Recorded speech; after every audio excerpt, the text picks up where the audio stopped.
Hi guys, ఈ Friday 4 interesting movies అయితే release కాబోతున్నాయి మే 9న. సో ఆ 4 సినిమాలు ఏదో చూద్దాం. ఫస్ట్ మూవీ వచ్చేసి సింగిల్ మూవీ వచ్చేసి ఒక యూత్ఫుల్ ఎంటర్టైనర్. శ్రీ విష్ణు గారు అయితే హీరోగా నటిస్తున్నారు, అలాగే కేతికా శర్మ అలాగే ఇవానా అయితే జంటగా నటిస్తున్నారు. బట్ కన్నప్ప మూవీలోని శివయ్య అనే డైలాగ్ వాడడంతో అయితే కాంట్రవర్సీకి కూడా వెళ్ళింది. శ్రీ విష్ణు గారు సారీ కూడా చెప్పారు. బట్ ఓవరాల్గా ఈ మూవీ ట్రైలర్ గురించి అప్డేట్కి వచ్చేస్తే ఈ మూవీ అయితే పక్కగా యూత్ఫుల్ ఎంటర్టైనర్ మనకు క్లియర్గా అర్థమైపోతుంది. అలాగే శ్రీ విష్ణు గారు చెప్పే కామిక్ డైలాగ్స్ అంటే మీమ్స్కి సంబంధించిన డైలాగ్స్ అయితే ట్రైలర్లో అద్భుతంగానే పక్కాగా ఇది ఒక ట్రయాంగిల్ లవ్ స్టోరీ మనకు అర్థమైపోతుంది. బట్ శ్రీ విష్ణు గారు సింగిల్గా ఎలా కష్టపడ్డారు అనేది మనం మూవీలో చూడాలి. సో మే 9న అయితే ఈ మూవీ రిలీజ్ అయిపోతుంది. సెకండ్ మూవీ వచ్చేసి శుభం. ఈ మూవీకి సమంత గారు అయితే ప్రొడ్యూసర్గా చేస్తున్నారు. అలాగే మూవీలో కూడా ఒక చిన్న క్యామియో చేస్తున్నారు. అలాగే ఈ మూవీలో అందరు కొత్త యాక్టర్స్ ఉన్నారు. బట్ పెద్ద ఎక్స్పీరియన్స్ యాక్టర్స్ అయితే లేరు. కానీ ఈ ట్రైలర్ చూశాక సీరియల్కి అడిక్ట్ అయిన లేడీస్ గురించి వచ్చే స్టోరీ లాగా ఉంది. అలాగే హారర్ థ్రిల్లర్ లాగా కూడా ఉంది.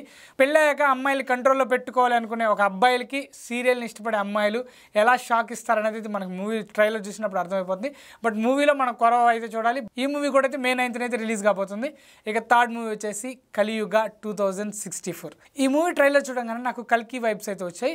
సో మనం 2064లో కలియుగం ఎలా ఉండబోతుంది అనేది అయితే ఈ మూవీ కాన్సెప్ట్. అలాగే ఈ మూవీ కూడా మే 9th అయితే రిలీజ్ కాబోతుంది.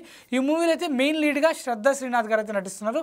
మీకు తెలుసు శ్రద్ధా శ్రీనాథ్ గారు ఆల్రెడీ డాకు మహారాజ్ అలాగే జెర్సీ మూవీలో అయితే నటిస్తున్నారు. బట్ మెయిన్గా ఈ 2064 మూవీలో విజువల్స్ అయితే చాలా బాగున్నాయి. అలాగే 2064 అంటే అప్పటికి ఫుడ్ పరంగా అప్పుడు ఉన్న పరిస్థితుల పరంగా మనం ఎలా ఇబ్బంది పడతాం అన్నది ఈ మూవీలో చూపిస్తున్నారు. బట్ విజువల్స్ పరంగా అయితే వర్త్ వాచింగ్.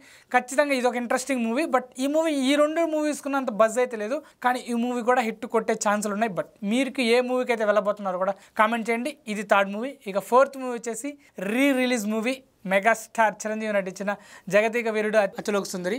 ఈ మూవీ కూడా మే 9th అయితే రిలీజ్ కాబోతుంది. సో ఈ మూవీ గురించి కూడా ఫ్యాన్స్ చాలా ఈగర్గా వెయిట్ చేస్తున్నారు. సో మొత్తానికి మే 9న అయితే 4 సినిమాలు రిలీజ్ కాబోతున్నాయి. 3 స్టేట్ సినిమాలు అలాగే ఒక రిలీజ్ మూవీ. సో మీరు ఏ మూవీకి వెళ్తారో కామెంట్ చేయండి. అలాగే ఛానల్ సబ్స్క్రైబ్ చేసుకోండి, వీడియో లైక్ చేయండి. సో మొత్తానికి మూవీ అప్డేట్స్ ఇవి. మరొక మంచి మూవీ అప్డేట్స్ అయితే కలుద్దాం. అంతవరకు ఉంటాను. By, thanks.